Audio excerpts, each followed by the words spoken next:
ಕೃಷ್ಣ ಪರಮಾತ್ಮನನ್ನ ಹುಡುಕ್ತಾ ಇದ್ದಾಳೆ. ಭಗವಂತ ಕಡೆಗೆ ತಾಯಿಗೆ ಸಿಕ್ಕನಂತೆ. ಹೇಗೆ ಸಿಕ್ಕ, ತಾಯಿ ಹೇಗೆ ಕೃಷ್ಣನನ್ನ ನೋಡಿದಳು ಅನ್ನೋದನ್ನ ತಿಳಿಸುವ ಸಂದರ್ಭದಲ್ಲಿ ವಾದಿರಾಜ ಶ್ರೀಮಚ್ಚರಣರು ವಿಮರ್ಶೆ ಮಾಡುವವರಿಗೆ ಮಾತ್ರ ಭಗವಂತ ಲಭ್ಯ ಆಗ್ತಾನೆ. ದೇವರನ್ನು ಕುರಿತು, ಭಗವಂತನನ್ನ ಕುರಿತು ನಿರಂತರ ಜಿಜ್ಞಾಸ ಮಾಡಬೇಕು. ಭಗವಂತನ ಪ್ರಮೇಯಗಳನ್ನ ಮತ್ತೆ ಮತ್ತೆ ವಿಮರ್ಶೆ ಮಾಡಬೇಕು. ವಿಮರ್ಶೆ ಮಾಡುವ ನೆಪದಲ್ಲಿ ಭಗವಂತನ ಸ್ಮರಣೆ ಮಾಡುವವರಿಗೆ ಮಾತ್ರ ಭಗವಂತ ಕಾಣ್ತಾನಂತೆ. ವಿಚಾರ ಭಾರದಿಂದ ಅರ್ಪಿತವಾದ ಮನಸ್ಸುಳ್ಳವಳು ಯಶೋದೆ. ದೇವರನ್ನ ಕುರಿತು ವಿಚಾರವನ್ನ ಕೇಳಿ ಕೇಳಿ ದೇವರ ವಿಚಾರ ತಲೆ ತುಂಬಿಕೊಂಡು ಆ ತುಂಬಿದ ಮನಸ್ಸನ್ನ ಭಗವಂತನಿಗೆ ಅರ್ಪಣೆ ಮಾಡಬೇಕು. ನಮ್ಮ ಮನಸ್ಸು ದೇವರನ್ನು ಬಿಟ್ಟು ಬೇರೆ ಎಲ್ಲೋ ಇದ್ರೆ ದೇವರು ಕಾಣಲ್ಲ. ನೋಡಿ, ಜಗನ್ನಾಥದಾಸರು ಒಂದು ಅದ್ಭುತವಾದ ಉದಾಹರಣೆ ಕೊಡ್ತಾರೆ. ಕೈಯಲ್ಲಿ ಕನ್ನಡಿ ಹಿಡ್ಕೊಂಡು ನೀವು ಆ ಕಡೆ ಈ ಕಡೆ ನೋಡಿದ್ರೆ ನಿಮ್ಮ ಮುಖ ಕನ್ನಡಿಲಿ ಕಾಣತ್ತಾ? ಕೈಯಲ್ಲಿ ಕನ್ನಡಿ ಹಿಡ್ಕೊಂಡು ಆ ಬಿಂಬ ನಿಮ್ಮ ಕಾಣಬೇಕಾದ್ರೆ ಆ ಕನ್ನಡಿಯನ್ನೇ ನೋಡ್ಬೇಕು. ನೀವು ಕೈಯಲ್ಲಿ ಕನ್ನಡಿ ಹಿಡ್ಕೊಂಡು ಆ ಕಡೆ ಈ ಕಡೆ ನೋಡಿದ್ರೆ ಹೇಗೆ ಮುಖ ಕಾಣಲ್ವೋ, ಹಾಗೆ ಭಗವಂತನಿಗೆ ಅನರ್ಪಿತವಾದ ಮನಸ್ಸುಳ್ಳವ ಏನೆಲ್ಲ ಮಾಡಿದರೂ ಕೂಡ ದೇವರನ್ನ ಕಾಣಲಿಕ್ಕೆ ಸಾಧ್ಯನೇ ಇಲ್ಲ. ಹಾಗಾಗಿ ವಿಚಾರದಿಂದ ಭಾರವಾದ ಆ ಮನಸ್ಸನ್ನ ಭಗವಂತನಿಗೆ ಅರ್ಪಣೆ ಮಾಡಿ ದೇವರನ್ನೇ ಕುರಿತು ವಿಮರ್ಶೆ ಮಾಡಿದ್ದಕ್ಕಾಗಿ ತಾಯಿಯಾದ ಯಶೋದೆ ಕೃಷ್ಣನನ್ನ ಕಂಡಿದ್ದಾಳಂತೆ. ಲೌಕಿಕವಾಗಿ ನೋಡುವಾಗ ಏನ್ ವಿಚಾರ ಮಾಡಿದ್ಲು? ಅಲ್ಲ, ಇಷ್ಟೊತ್ತು ತನಕ ಇಲ್ಲೇ ಹಾಲು ಕುಡಿತಾ ಇದ್ದ ಕೃಷ್ಣ ಈಗ ಈ ಹಾಲು ಮೊಸರಿನ ಪಾತ್ರೆಯನ್ನೆಲ್ಲ ಒಡೆದು ಇನ್ನೆಲ್ಲಿ ಹೋಗಿದ್ದಾನು? ಇಲ್ಲೇ ಎಲ್ಲೋ ಇರಬೇಕು. ಭಗವಂತ ಎಲ್ಲಿದ್ದಾನೆ? ಕೃಷ್ಣ ಎಲ್ಲಿದ್ದಾನೆ? ಹೀಗೆ ನೋಡುವಾಗ ಆ ಭಗವಂತನ ಪಾದವನ್ನ ಕಂಡಿದ್ದಾಳೆ. ಅದ್ಭುತವಾದ ಪಾದ, ವಿಲಕ್ಷಣವಾದ ಪಾದ, ಬ್ರಹ್ಮಾದಿ ದೇವತೆಗಳಿಂದ ಪೂಜಿತವಾದ, ನಿತ್ಯದಲ್ಲಿ ತೊಡೆಯಲ್ಲಿಟ್ಟು ಒತ್ತುವ ಪಾದ. ಮಹಾಲಕ್ಷ್ಮಿ ತನ್ನ ತೊಡೆಯಲ್ಲಿ ಆ ದಿವ್ಯವಾದ ಭಗವಂತನ ಪಾದವನ್ನು ಇಟ್ಟು ನಿತ್ಯದಲ್ಲಿ ಆ ಪಾದ ಸೇವೆಯನ್ನ ಮಾಡ್ತಾ ಇದ್ದಾಳೆ. ಅಂತ ಸರ್ವೋತ್ಕೃಷ್ಟವಾದ ಪಾದ. ಆ ಪಾದ ಹಾಲಿನಲ್ಲಿ ಅದ್ದಿ ನೆಲದಲ್ಲಿ ಒತ್ತಿ ಕೃಷ್ಣ ಓಡಿದ್ದಾನೆ. ಓಡುವಾಗ ಆ ಪದದ ಗುರುತನ್ನ ನೋಡ್ತಾ ಇಲ್ಲೇ ಹೋಗಿದ್ದಾನೆ ಕೃಷ್ಣ, ಇಲ್ಲೇ ಇದ್ದಾನೆ. ಆ ಪದ ನೋಡೋದು, ಇಲ್ಲೇ ಇದ್ದಾನೆ ಅಂತ ಅನ್ಕೊಳ್ಳೋದು. ಹಾಗೆ ಪದವನ್ನ ನೋಡ್ತಾ ಯಾರು ಹೋಗ್ತಾರೆ? ಪಾದವನ್ನ ನೋಡ್ತಾ ಹೋಗಿದ್ದಕ್ಕೆ ಯಶೋದೆಗೆ ಕೃಷ್ಣ ಸಿಕ್ಕಾಗೆ, ದೇವರ ಪದಗಳನ್ನೇ ನೋಡ್ತಾ ಯಾರು ಹೋಗ್ತಾರೆ ಅವರಿಗೆ ಮಾತ್ರ ಭಗವಂತ ಸಿಗ್ತಾನೆ. ದೇವರ ಪದಗಳು ಅಂದ್ರೂ ಒಂದೇ, ದೇವರ ಪಾದಗಳು ಅಂದ್ರೂ ಒಂದೇ. ಅವಳು ಪಾದ ನೋಡಿ ದೇವರನ್ನ ಕಂಡಿಡಿದ್ಲು. ನಾವು ಅದೇ ಕೃಷ್ಣ, ಇನ್ನೊಂದು ರೂಪ ವಾಸಿಷ್ಠ ಕೃಷ್ಣ ಅಂತ.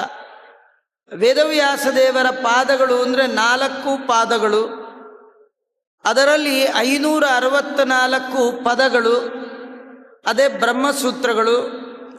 ಅದರ ವಿಚಾರದಿಂದ ಭಾರವಾದ ಮನಸ್ಸುಳ್ಳವರಾಗಿ ಅಂತಹ ಮನಸ್ಸನ್ನ ಭಗವಂತನಿಗೆ ಅರ್ಪಣೆ ಮಾಡಿ ಅವನನ್ನೇ ಕುರಿತು ಬ್ರಹ್ಮಸೂತ್ರದ ಮೂಲಕ ವಿಮರ್ಶೆ ಮಾಡಿದವರಿಗೆ ಮಾತ್ರ ಆ ಭಗವಂತ ಕಾಣ್ತಾನೆ ಅಂತ ತೋರಿಸ್ಲಿಕ್ಕೇನೋ ಎಂಬಂತೆ ಆ ಪಾದವನ್ನ ನೋಡ್ತಾ ನೋಡ್ತಾ ಹೋಗಿದ್ದಾಳಂತೆ.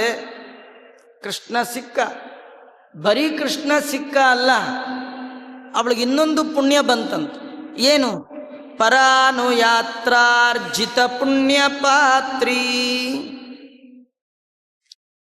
ತುಂಬ ತೀರ್ಥಯಾತ್ರೆಯನ್ನ ಮಾಡಿದಾಗ ಎಂಥ ಉತ್ತಮವಾದ ಫಲ ಬರಬೇಕು, ಆ ಫಲವನ್ನ ಅವಳು ಪಡೆದ್ಲಂತ. ತೀರ್ಥಯಾತ್ರೆ ಮಾಡೋದೇ ಭಗವಂತನ ವಿಭೂತಿ ರೂಪಗಳ ದರ್ಶನಕ್ಕಾಗಿ. ಭಗವಂತನ ಪಾದವನ್ನ ನೋಡ್ಲಿಕ್ಕಾಗಿ, ಭಗವಂತನನ್ನ ನೋಡ್ಲಿಕ್ಕಾಗಿ ಯಾತ್ರೆ ಮಾಡ್ತೀವಿ. ಇವಳ ಆ ಪಾದವನ್ನೇ ನೋಡ್ತಾ ನೋಡ್ತಾ ನೋಡ್ತಾ ದೇವರನ್ನ ನೋಡಿದ್ದಕ್ಕಾಗಿ ಉತ್ತಮವಾದ ಫಲ ಇವಳು ಪಡೆದಿದ್ದಾಳೆ. ವಾದಿರಾಜರು ಈ ಕಥೆ ಹೇಳ್ತಾ ನಮಗೊಂದು ಕಥೆ ಹೇಳ್ತಾರೆ. ನೀವು ತೀರ್ಥಯಾತ್ರೆಗೆ ಹೋಗೋದಾದರೆ ಸುಮ್ಮನೆ ಹೋಗಬೇಡಿ, ಹೋಗುವಾಗ ದೇವರ ಪಾದವನ್ನ ನೋಡ್ತಾ ಹೋಗಿ, ವಿಷ್ಣು ಸಹಸ್ರನಾಮ ಹೇಳ್ತಾ ಹೋಗಿ. ದೇವಸ್ಥಾನಕ್ಕೆ ಬರ್ತೀರಿ, ದೇವರಿಗೆ ಸುತ್ತು ಬರ್ತೇವೆ, ಅಷ್ಟೇ ಬಂದರೆ ಸಾಲದು. ದೇವರ ಪದಗಳು ಬಾಯಲ್ಲಿ ಬರಬೇಕು, ದೇವರ ಪಾದದಲ್ಲೇ ದೃಷ್ಟಿ ಇರಬೇಕು, ದೇವರ ಪಾದದಲ್ಲೇ ಮನಸ್ಸಿರಬೇಕು.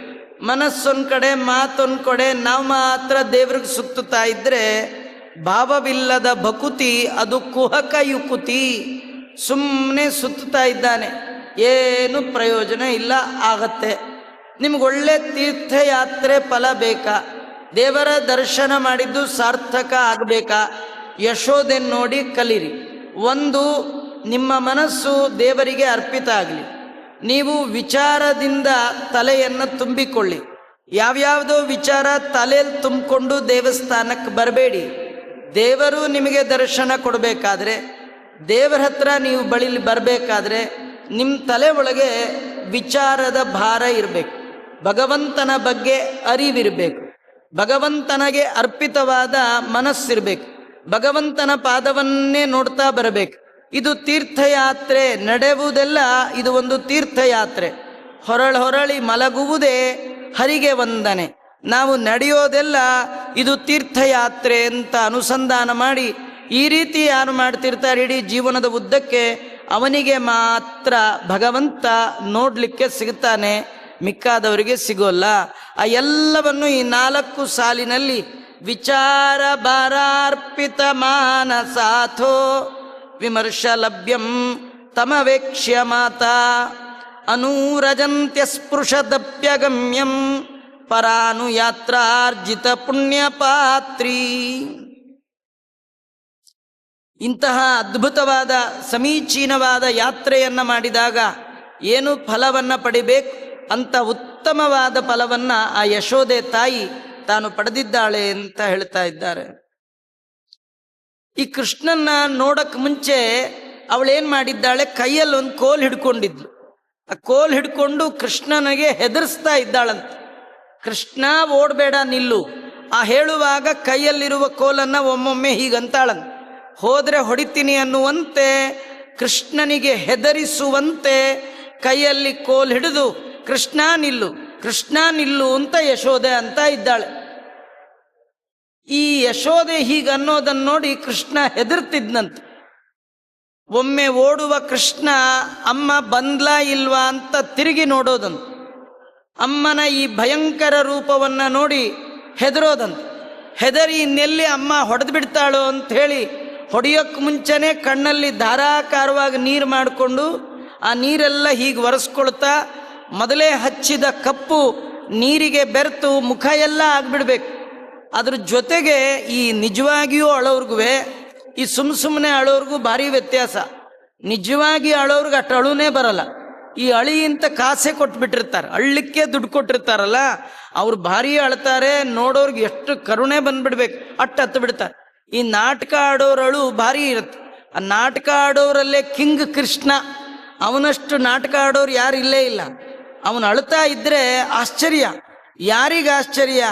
ಅವನು ಆ ಓಡುವ ರೀತಿ, ಆ ಭಯಪಟ್ಟು ಓಡುವ ರೀತಿ, ಅವನ ಹಣೆಯ ಮೇಲೆ ಬೆವರಿನ ಸಣ್ಣ ಸಣ್ಣ ಬಿಂದುಗಳು, ಆ ಬೆವರಿನ ಬಿಂದುಗಳು ಕೂಡ ಲಕ್ಷ್ಮ್ಯಾತ್ಮಕವಾದ ಬಿಂದುಗಳು. ಅಂತಹ ಬೆವರಿನ ಬಿಂದುಗಳು, ಮುಖ ಎಲ್ಲ ಕಪ್ಪಿಟ್ಟು ಹೋಗಿದೆ, ಬಹಳ ಭಯಗ್ರಸ್ತನಾಗಿದ್ದಾನೆ ಕೃಷ್ಣ.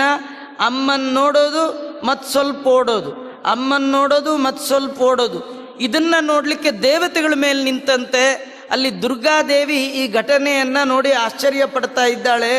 ಜಗತ್ತಿನ ಎಲ್ಲರನ್ನೂ ಹೆದರಿಸುವವ ಮೃತ್ಯು ದೇವತೆ ಯಮ. ಯಮನಿಗೆ ಎಲ್ಲ ಹೆದರ್ತಾರೆ. ಯಮ, ಯಮಲೋಕ, ಯಮನಿಗೆ ಸಂಬಂಧ ಕಟ್ತಾ ಇದ್ರೆ ಎಲ್ಲರಿಗೂ ಭಯ. ಅಂತಹ ಯಮ ಜೀವರಾಶಿಯನ್ನೇ ಹೆದರಿಸ್ತಾನೆ. ಅಂತ ಯಮನನ್ನು ಹೆದರಿಸುವವ ರುದ್ರದೇವರು. ರುದ್ರದೇವರನ್ನು ಕೂಡ ಪ್ರಾಣದೇವರು ಎದುರಿಸ್ತಾರೆ. ಅಂತ ಪ್ರಾಣದೇವರಿಂದ ಕೂಡಿಕೊಂಡ ಸಮಸ್ತ ಜೀವಜಾತವನ್ನ ದುರ್ಗಾದೇವಿ ಅಂತಾಳೆ, ನಾನೇ ನುಂಗು ಬಿಡ್ತೇನೆ, ಅಂತಹ ಎಲ್ಲರನ್ನೂ ನುಂಗುವ ನನಗೆ ನಮ್ಮ ಯಜಮಾನ್ರನ್ನ ಕಂಡ್ರೆ ಭಯ. ಅಂಥದ್ರಲ್ಲಿ ನಮ್ಮ ಯಜಮಾನ್ರನ್ನೇ ಇವಳು ಹೆದರಿಸ್ತಾ ಇದ್ದಾಳೆ ಅಂದರೆ ಇವಳು ಇನ್ಯಾರೋ ಭಾರಿ ಇರಬೇಕು ಅಂತ ಮೇಲೆ ದುರ್ಗಾದೇವಿ ನೋಡ್ತಾ ಇದ್ದಾಳೆ. ವಾದಿರಾಜರು ಈ ಕಥೆಯನ್ನು ಬಹಳ ಸುಂದರವಾಗಿ ವರ್ಣನೆ ಮಾಡ್ತಾ ಹೇಳ್ತಾರೆ. ಯದೀಯ ನಾಮ ಸ್ಮರತಾಂ ಜನಾನಾಂ ಬಿಬೇತ್ಯ ಸಖ್ಯೋಪಿ ದಂಡಪಾಣಿ ಅಭೀಷಯದ್ವಿಶ್ವಸೃಜಾಂ ಪ್ರಭುಂ ತಂ ಗೃಹೀತ ದಂಡಾಖಿಲ ನಂದರಾಗ್ನಿ. ಯಾವಾತನ ನಾಮಸ್ಮರಣೆ ಮಾಡಿ ಯಮದೇವರನ್ನು ಹೆದರಿಸ್ತಾರೆ ಜನ. ಭಗವಂತನ ನಾಮಸ್ಮರಣೆ ಮಾಡುವವರನ್ನ ಕಂಡ್ರೆ ಯಮದೇವರೇ ಹೆದರ್ತಾರಂತ. ಅಂತಹ ನಾಮಸ್ಮರಣೆ ನೀನ್ಯಾಕೋ, ನಿನ್ನ ಹಂಗ್ಯಾಕೋ, ನಿನ್ನ ನಾಮದ ಬಲ ಒಂದಿದ್ದರೆ ಸಾಕು ಅಂತಾರೆ ದಾಸರಾಯರು. ಯಾಕಂದ್ರೆ ಯಮನ ದೂತರು ಬಂದಾಗ ಯಮನ ಆಳುಗಳನ್ನು ಓಡಿಸಿದ್ದು ಕೃಷ್ಣ ಅಲ್ಲ, ನಾರಾಯಣ ಅಲ್ಲ, ನಾರಾಯಣನ ನಾಮ. ಅಂತ್ಯಕಾಲದಲ್ಲಿ ನಮಗೆ ಒದಗೋದು ಭಗವಂತನ ನಾಮದ ಬಲ. ಅದರಿಂದ ನೀನೇನು ಬೇಡ, ನಿನ್ನ ನಾಮದ ಬಲ ಸಾಕು ಅಂತಾರೆ. ಯದೀಯ ನಾಮ ಸ್ಮರತಾಂ ಜನಾನಾಂ ಬಿಬೇತ್ಯ ಸಖ್ಯೋಪಿ ದಂಡಪಾಣಿ.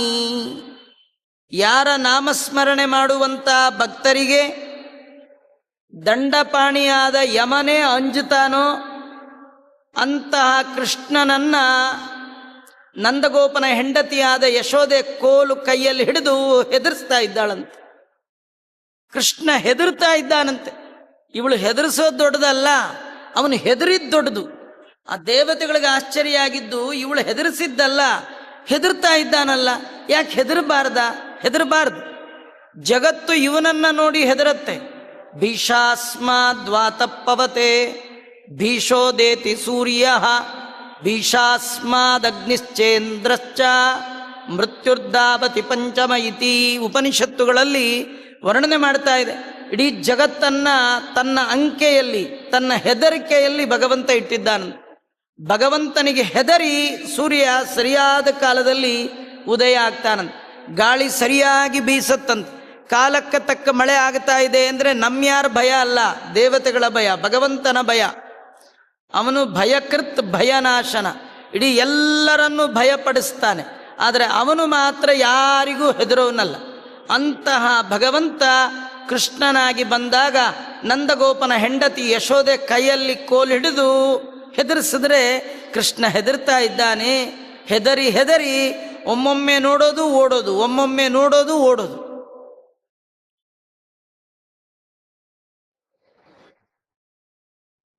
ಕೃಷ್ಣ ಪರಮಾತ್ಮ ಯಾಕೆ ಹೆದರ್ದ? ಅವರಮ್ಮನ ಕಡೆಗೆ ಸಿಕ್ಕ. ಯಾಕೆ ಸಿಕ್ಕ, ಯಾಕೆ ಹೆದರ್ದ? ವಾದಿರಾಜರು ಇದ್ರೊಳಗೊಂದು ಕಥೆ ಹೇಳ್ತಾರೆ. ಈ ಭಾಗವತ ಕೃಷ್ಣನ ಕಥೆ ಅಂದರೆ ಇದು ಯಾವಾಗೋ ಕೇಳಿ ಮಡಿ ಕಥೆ ಎದ್ದೋಗೋದು ಅಂತಲ್ಲ. ನಮ್ಮ ಜೀವನದಲ್ಲಿ ನಾವು ಅಳವಡಿಸ್ಕೊಳ್ಳಿಕ್ಕೆ ಬೇಕಾದಂತಹ ಗುಣಗಳನ್ನು ಈ ಪಾತ್ರಗಳ ಒಳಗೆ ಪರಿಚಯ ಮಾಡಿಸ್ಕೊಡ್ತಾರೆ. ಕೃಷ್ಣ ಅಖಿಲಾಂಡ ಕೋಟಿ ಬ್ರಹ್ಮಾಂಡ ನಾಯಕ, ಎಷ್ಟು ದೊಡ್ಡ ವ್ಯಕ್ತಿ. ಆದರೂ ತಾಯಿಗೆ ಹೆದರ್ಬೇಕಂತ. ಅಂಥ ಮಕ್ಕಳನ್ನೇ ಸುಶಿಕ್ಷಿತರು, ಸಂಸ್ಕಾರವಂತರು ಅಂತ ಕರೀತಾರೆ. ಹೇಳೋರು ಕೇಳೋರಿಲ್ಲ ಅಂದರೆ ಸಂಸ್ಕಾರ ರಾಹಿತ್ಯ ಆದವ, ಅವನು ಅನಾರ್ಯ ಅಂತ ಕರೆಸ್ಕೊಳ್ತಾನೆ. ಒಬ್ಬ ಹುಡುಗ, ಒಬ್ಬ ಹುಡುಗಿ, ಒಬ್ಬ ಹೆಣ್ಣು ಮಗಳು, ಅವನು ಒಳ್ಳೆ ಪ್ರಜೆಯಾಗಿ ಬೆಳಿಬೇಕಾದ್ರೆ ತಾಯಿಯ ಅಂಕೆ ಶಿಕ್ಷೆಯಲ್ಲಿ ಬೆಳೆದಿರಬೇಕು. ತಾಯಿಯ ಮಾತನ್ನ ಕೇಳಬೇಕು. ತಾಯಿಗೆ ಮಕ್ಕಳು ಎಷ್ಟು ದೊಡ್ಡವರಾದರೂ ತಾಯಿಗೆ ವಶರಾಗಬೇಕು. ತಾಯಿ ಕಂಟ್ರೋಲಿಂದ ಹೊರಬರಬಾರ್ದು. ನಾನು ದೊಡ್ಡವನಾದೆ, ನಂಗಿನ್ಯಾರು ಹೇಳೋರಿಲ್ಲ ಕೇಳೋರಿಲ್ಲ ಅಂತ ಈಚೆಗೆ ಬಂದ ಅಂದರೆ ಹಾಳಾಗಿ ಹೋದ ಅಂತಾನೆ ಅರ್ಥ. ಆ ಮಗನ ಏಳಿಗೆಯಲ್ಲಿ ಮುಖ್ಯ ಕಾರಣ ತಾಯಿಯ ಅಂಕೆ ಶಿಕ್ಷೆ ಇರುತ್ತಂತೆ. ಹಾಗಾಗಿ ನಾ ಇಷ್ಟು ದೊಡ್ಡವನಾದರೂ ಅಮ್ಮಂಗೆ ಹೆದರ್ತೀನಿ, ನಂಗೆ ಹೆದರಿಕೆ ಇಲ್ಲ. ನಾನೇ ಹೆದರ್ಕೊಳ್ಳೋದೇ ಇದ್ರೆ ನೀವಿನ್ಯಾಕೆ ಹೆದರ್ಕೊಳ್ತೀರಿ? ನೀವು ತಿಳ್ಕೊಳ್ಳಿ, ನಾನೇ ಹೆದರ್ಕೊಳ್ತೀನಿ ಅಂದಮೇಲೆ ನೀವು ನಿಮ್ಮ ಅಮ್ಮಂಗೆ ಹೆದರ್ಕೋಬೇಕು. ನೀವು ಎಷ್ಟೇ ದೊಡ್ಡವರಿದ್ರು ನೀವು ಅಮ್ಮಂಗೆ ಚಿಕ್ಕವರೇ. ಮತ್ತೆ ಅಮ್ಮನಿಗೆ ವಶರಾಗಬೇಕು, ಅಮ್ಮನ ಕಂಟ್ರೋಲಿಂದ ಹೊರ ಹೋಗಬಾರ್ದು ಅಂತ ತೋರಿಸ್ಲಿಕ್ಕೇನೋ ಎಂಬಂತೆ ಸ್ವಮಾತೃವಶ್ಯತಾಂ, ತಾನು ತನ್ನ ತಾಯಿಗೆ ವಶನಾದ. ಅಮ್ಮನಿಗೆ ಹೆದರದ ಅಂತ ಹೇಳ್ತಾರೆ. ಕಡೆಗೆ ಕೃಷ್ಣ ಸಿಕ್ಕ. ಇದು ಒಂದು ಲೋಕ ನೀತಿ ತೋರಿಸ್ಬೇಕಿತ್ತು, ಅದಕ್ಕೆ ಹೆದರದ ಸಿಕ್ಕ. ಆದ್ರೆ ಇಲ್ಲೊಂದು ಪ್ರಶ್ನೆ ಮಾಡ್ತಾರೆ ವಾದಿರಾಜರು, ಯಾರಿಗೂ ಸಿಗದವ ಕೃಷ್ಣ, ಎಷ್ಟು ಸಾಧನೆ ಕಲ್ಪ ಸಾಧನೆ ಮಾಡಿದ ಬ್ರಹ್ಮದೇವರಿಗೂ ಅವರು ಬೇಕಂದಾಗೆಲ್ಲ ದೇವ್ರ ನೋಡ್ಲಿಕ್ಕೆ ಆಗಲ್ವಂತೆ, ಅವ್ರಿಗೆ ಆಗಲ್ವಂತೆ. ಇನ್ ಇವಳಿಗೆ ಹೇಗೆ ಸಿಕ್ಕ ಅಂದ್ರೆ ಅವಳದು ಅಂಥ ಜ್ಞಾನ ಬಂತಂತೆ. ತಾತ್ಕಾಲಿಕವಾಗಿ ಅವಳು ತುಂಬಾ ಓಡಿದ್ಲು. ಕೃಷ್ಣನ್ ಸ್ಪೀಡ್ಗೆ ಇವಳದು ಲೆವೆಲ್ ಆಗ್ಲೇ ಇಲ್ಲಂತ. ಕೃಷ್ಣ ಹುಡುಗ ಓಡ್ಲಿಕ್ಕೂ ಅವರಮ್ಮ ಓಡ್ಲಿಕ್ಕೂ ವ್ಯತ್ಯಾಸ ಇಲ್ಲ. ಅವರಮ್ಮ ಅವರೆಲ್ಲ ಹಳ್ಳಿ ಕಡೆ ಜನ, ಒಳ್ಳೆ ರಿಯಲ್ ಹಾಲು, ರಿಯಲ್ ಮೊಸರು, ರಿಯಲ್ ಬೆಣ್ಣೆ ತಿಂದ ದೇಹ ಅವರು. ಹೀಗಾಗಿ ಸ್ವಲ್ಪ ದಡು ತಿನ್ನಿದ್ಲು ಯಶೋದೆ. ಕೃಷ್ಣ ಸಪೂರ, ಅವನು ಓಡೋದು ಅಂದ್ರೇನು, ಸ್ಪೀಡ್ ಓಡ್ದ. ಅವನ ಓಟಕ್ಕೆ ಸರಿಸಾಟಿಯಾದ ಓಟ ಯಾರ್ದೂ ಇಲ್ಲ. ಜಗತ್ತಿನಲ್ಲಿ ಯಾರ್ಯಾರು ಓಡೋರಿದ್ದಾರೆ ಅಂತ ನಾವು ಕೇಳ್ತೀವೋ ಅವರೊಳಗಿದ್ದು ಓಡಿದವ ಇವನೇ. ಇವನ ಓಟದ ಮುಂದೆ ಮತ್ಯಾರ್ದು ಓಟ ಇರುತ್ತೆ? ಕೃಷ್ಣ ಓಡ್ದ ಇವರಮ್ಮಂಗೆ ಆಗಲೇ ಇಲ್ಲ. ಇವರಮ್ಮ ಸುಸ್ತು ಕಡೆ ಕೋಲ್ ತಗೊಂಡು ಹೆದರ್ಸಿದ್ರು ಸಿಗ್ಲಿಲ್ಲ. ಅವಳಿಗೆ ಅನ್ನಿಸ್ತಂದ, ಖಂಡಿತ ಇವನು ನನ್ನ ಮಗ ಅಲ್ಲ. ನನ್ನ ಮಗ ಆಗಿದ್ರೆ ನಂಗೆ ಸಿಗಬೇಕಿತ್ತು, ಇವನು ಮಗ ಅಲ್ಲ, ಮತ್ಯಾರು ಅಂತ ವಿಚಾರ ಮಾಡುವಾಗ ಅವಳಿಗೆ ಪೂತನಿ ಕೊಂದದ್ದು, ತೃಣಾವರ್ತ ಸಂಹಾರ, ಶಕಟಾಸುರ ಸಂಹಾರ ಎಲ್ಲ ನೆನಪಿಗೆ ಬಂದು ತಲೆ ಮೇಲೆ ಕೈ ಇಟ್ಕೊಂಡು ಸುತೋ ನಮೇಯಂ ಹರಿರೇವ ಸಾಕ್ಷಾತ್ ಅನ್ಲಂತೆ. ಖಂಡಿತ ಇವನು ನನ್ನ ಮಗ ಅಲ್ಲ, ಸ್ವಯಂ ಭಗವಂತನೇ ಇದ್ದಾನೆ ಅಂತ ಕಣ್ಣು ಮುಚ್ಕೊಂಡಂತ ತಕ್ಷಣ ದೂರದಲ್ಲಿದ್ದ ಕೃಷ್ಣ ಅಮ್ಮನ ಮುಂದೆ ನಿಂತು ಬಿಟ್ನಂತ. ಕಣ್ಣು ಬಿಟ್ಟು ನೋಡಿದ್ಲು, ಎದುರಿಗೆ ಇದ್ದ. ಕೃಷ್ಣ ಅಂದ, ಅಮ್ಮ ಯಾಕೋ ಕಣ್ಣು ಮುಚ್ಕೊಂಡಿದ್ಯಲ್ಲ ಅಂದ. ಅಯ್ಯೋ ಎಲ್ಲೋ ನೀನ್ ಸಿಗೋದೇ ಇಲ್ವಲ್ಲೋ ಅಂತ ಎದುರಿಗೆ ಸಿಕ್ಕಿದ ತಕ್ಷಣ ದೇವರು ಅನ್ನೋ ಬುದ್ಧಿ ಹೋಗೇ ಬಿಡ್ತು. ತಲೆ ಮೇಲೆ ಕೈ ಇಟ್ಕೊಂಡಾಗ ದೇವರು ಅನ್ನೋ ಬುದ್ಧಿ, ಕಣ್ಣು ಬಿಟ್ಟ ತಕ್ಷಣ ದೇವರು ಅನ್ನೋ ಬುದ್ಧಿನೇ ಇಲ್ಲ. ಅಲ್ಲ, ಅಮ್ಮಂಗೆ ನಿಮಿಷಕ್ಕೊಂದ್ಸತಿ ಟೋಪಿ ಹಾಕೋ ಕೃಷ್ಣ ನಮ್ಗೆ ಎಷ್ಟು ಸತಿ ಹಾಕ್ಬೇಕು? ಅವಳಿಗೆ ಹಾಕಿ ತೆಗೆದು ಮಾಡ್ತಿದ್ದ, ನಮ್ಗೆ ಹಾಕಿ ತೆಗೆದು ಹಾಕೇ ಬಿಟ್ಟಿರ್ತ, ತೆಗಿಯೋದೇ ಇಲ್ಲ. ಕೃಷ್ಣನ್ ಟೋಪಿಯಿಂದ ಹೊರಗೆ ಬರೋರು ಜಗತ್ತಲ್ಲಿ ಇಲ್ಲೇ ಇಲ್ಲ. ಯಾರು ಅವನ ಅನುಗ್ರಹ ಸಂಪಾದನೆ ಮಾಡಿರ್ತಾರೆ ಅವರಿಗೆ ಮಾತ್ರ ಕೃಷ್ಣ ತನ್ನ ಮಾಯೆಯಿಂದ ಹೊರ ಬರುವ ಹಾಗೆ ಮಾಡ್ತಾನೆ. ಇಲ್ಲ ಅಂದ್ರೆ ಎಲ್ಲಾರ ಮೇಲೂ ತನ್ನ ಮಾಯ ಹಾಕ್ಬಿಡ್ತಾನೆ. ನಿಮಗೇನಾದ್ರೂ ಕೃಷ್ಣನ್ ಟೋಪಿಯಿಂದ ಹೊರಗೆ ಬರಬೇಕು, ಕೃಷ್ಣನ ಮಾಯೆಯಿಂದ ಹೊರ ಬರಬೇಕು, ಏನ್ ಮಾಡಬೇಕು? ಉದ್ದವನ್ ಕೇಳಿ ಭಾಗವತದಲ್ಲಿ ಹೇಳ್ತಾನೆ ಭಗವಂತ, ಉಚ್ಚಿಷ್ಟ ಭೋಜಿನೋ ದಾಸಾಹ, ಭಗವಂತ ನಿನ್ನ ಎಂಜಲ ತಿಂದು ನಿನ್ನ ಮಾಯೆಯನ್ನ ನಾನು ಮೀರ್ತೇನೆ ಅಂತ. ದೇವರ ಪ್ರಸಾದವನ್ನ ನಿತ್ಯ ತಿನ್ಬೇಕಂತೆ, ದೇವರ ಕಥೆಯನ್ನ ನಿತ್ಯ ಶ್ರವಣ ಮಾಡ್ಬೇಕಂತೆ, ದೇವರಿಗೆ ಹೇಳ್ಬೇಕಂತೆ, ಎಂಜಲ ಬಳಿದುಂಬೆ ಶ್ರೀನಿವಾಸ, ನಿನಗೆ ಆಳಿಗೆ ಆಳಾಗುವೆ ಶ್ರೀನಿವಾಸ, ದುಡಿಸಿಕೊಳ್ಳೆಲೋ ಶ್ರೀನಿವಾಸ, ನಿನ್ನ ದಾಸರ ದಾಸನೋ ಶ್ರೀನಿವಾಸ. ಹೀಗಂದ್ರೆ ಮಾತ್ರ ಶ್ರೀನಿವಾಸನ ಮಾಯೆಯ ಮುಸುಕಿನಿಂದ ಹೊರ ಬರ್ಲಿಕ್ಕೆ ಸಾಧ್ಯ. ಇದೇನ್ ನಮ್ಗೆ ಅರ್ಥ ಆಗಲ್ಲ. ಮೇಲಿನ ಶಬ್ದಗಳೆಲ್ಲ ಅರ್ಥ. ಎಂಜಲ್ ಬಳದ್ ತಿನ್ಬೇಕು ಅಂದ್ರೆ ದೇವ್ರದು ಎಂಜಲು ಬಳದು ತಿನ್ನ, ಅದೆಲ್ಲ ಅರ್ಥ ಅಲ್ಲ. ದೇವ್ರ ಎಂಜಲ್ ತಿನ್ನೋದು ಅಂದ್ರೆ ಏನ್ ಗೊತ್ತಾ? ನೀವು ಗೊತ್ತಿರ್ಲಿ ಗೊತ್ತಿಲ್ಲದೆ ಇರ್ಲಿ, ನಾವು ತಿನ್ನೋದೆಲ್ಲ ದೇವ್ರ ಎಂಜಲೆ. ತಿನ್ನೋದು ಅಂದ್ರೆ ಬಾಯಲ್ಲಿ ಹಾಕೊಳ್ಳೋದು ಅಂತ ಅರ್ಥವೇ ಅಲ್ಲ.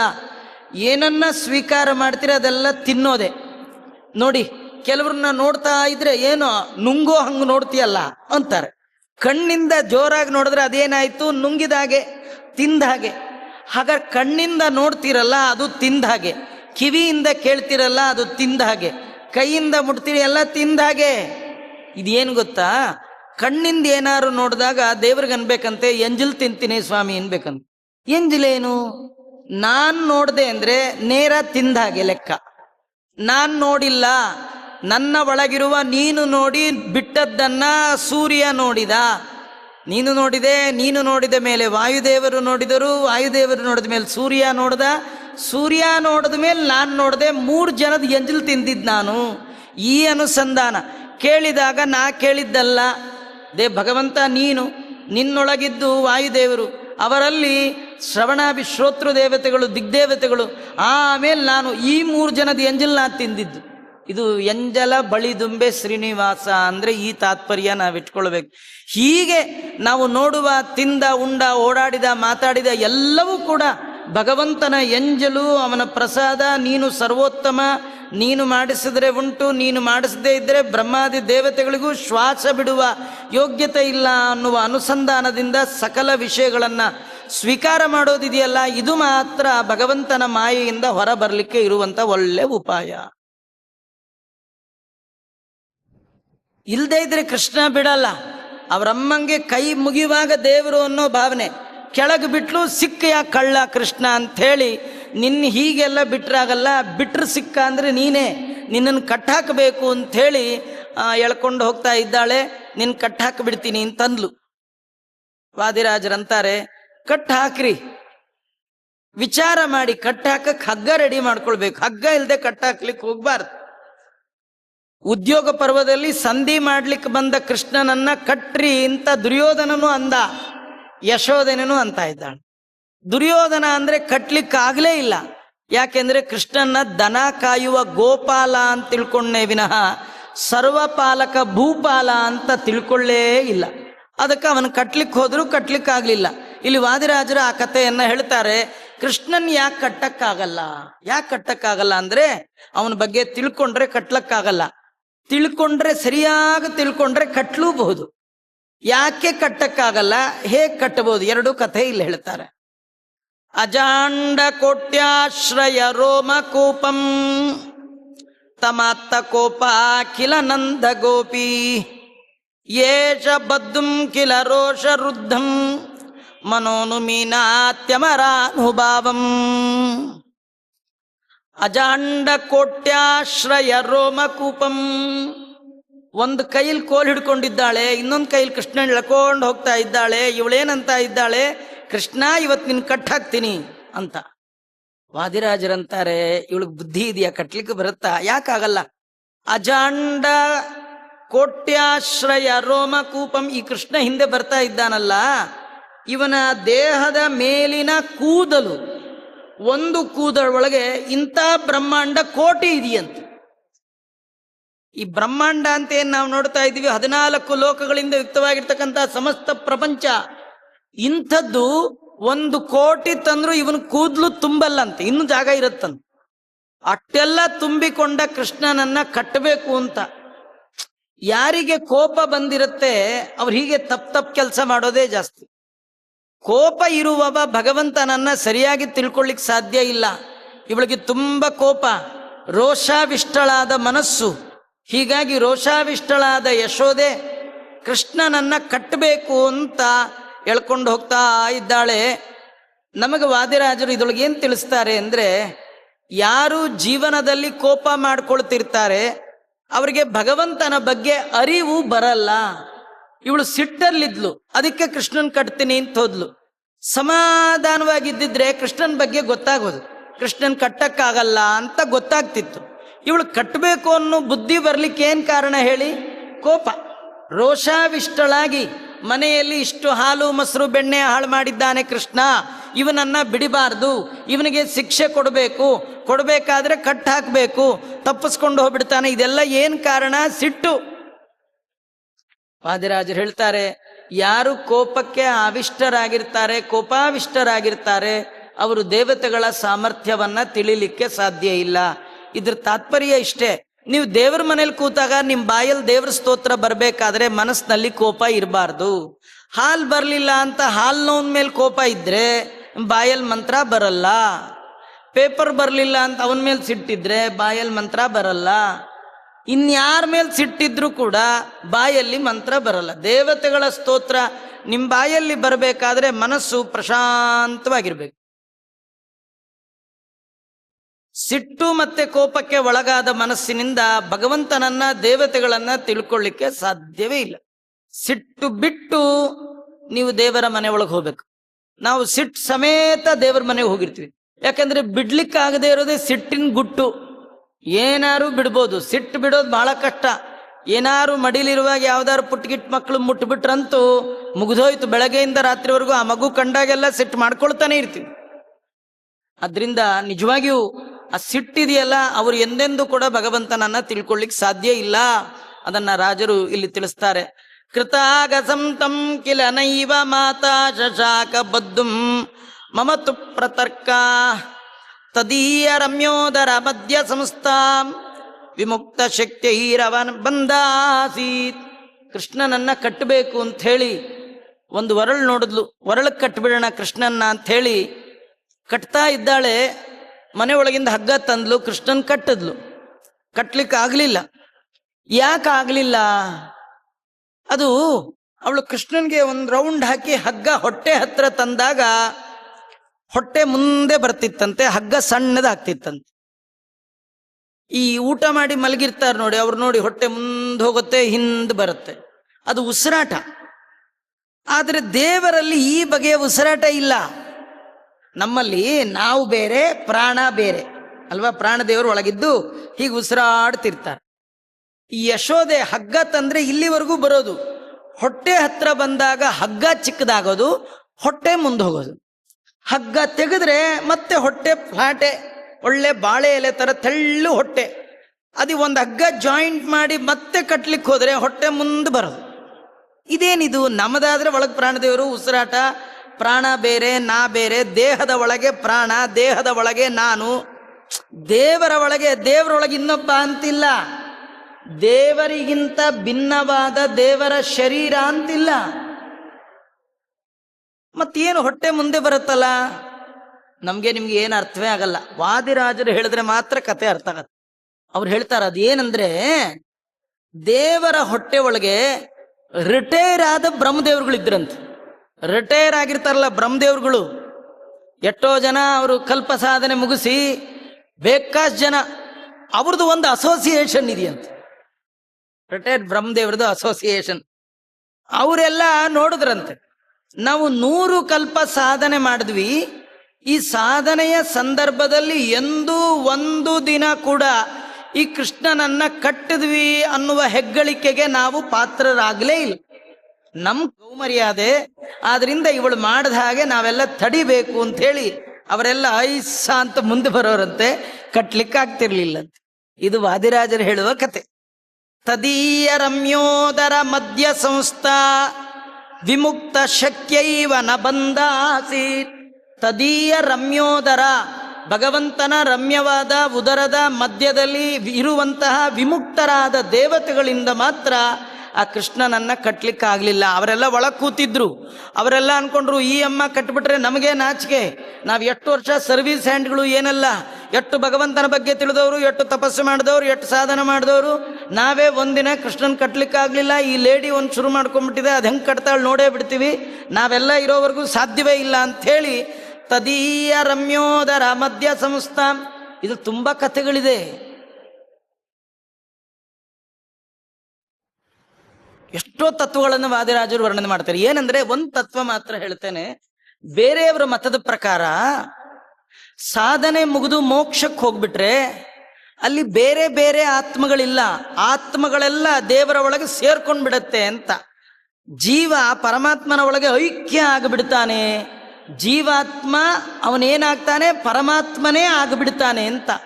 ಹಾಗಾಗಲ್ಲ ಅಂತ ತೋರಿಸ್ಲಿಕ್ಕೆ ಭಗವಂತನ ಉದರದ ಒಳಗೆ ಇದ್ದಾರೆ ಅಂದ್ರೆ ಬೇರೆಯಾಗೇ ಇದ್ದಾರೆ. ಇದೊಂದು ತತ್ವ. ಇನ್ನೊಂದು ದೊಡ್ಡ ತತ್ವ ಇದೆ, ಅದು ಮಧ್ವಾಚಾರ್ಯರು ಮಾತ್ರ ಕೊಟ್ಟದ್ದು, ಬೇರೆಯವರು ಯಾರಿಗೂ ಈ ತತ್ವ ಕೊಡ್ಲಿಕ್ಕೆ ಸಾಧ್ಯವೇ ಇಲ್ಲ. ಬೇರೆಯವರು ಏನಂತಾರೆ, ಇಲ್ಲಿರುವಾಗ ಮಾತ್ರ ಡಿಫ್ರೆನ್ಸ್, ನೀವು ಬೇರೆ ನಾವು ಬೇರೆ, ನಿಮಗೆ ಸ್ವಲ್ಪ ಜಾಸ್ತಿ ನಮಗೆ ಸ್ವಲ್ಪ ಕಮ್ಮಿ, ತಾರತಮ್ಯ, ಇದೆಲ್ಲ ಭೂಲೋಕದಲ್ಲಿರೋವರೆಗೂ ಮಾತ್ರ. ನೀವೊಮ್ಮೆ ಭೂಲೋಕ ಬಿಟ್ಟು ದೇವರ ಲೋಕ ಭಗವಂತನ ಅರಮನೆಯ ಪ್ರವೇಶ ಮಾಡಿಬಿಟ್ರೆ ಎಲ್ಲರೂ ಈಕ್ವಲ್, ಎಲ್ಲರಿಗೂ ಒಂದೇ ತರ ಆನಂದ ಅಂತಾರೆ.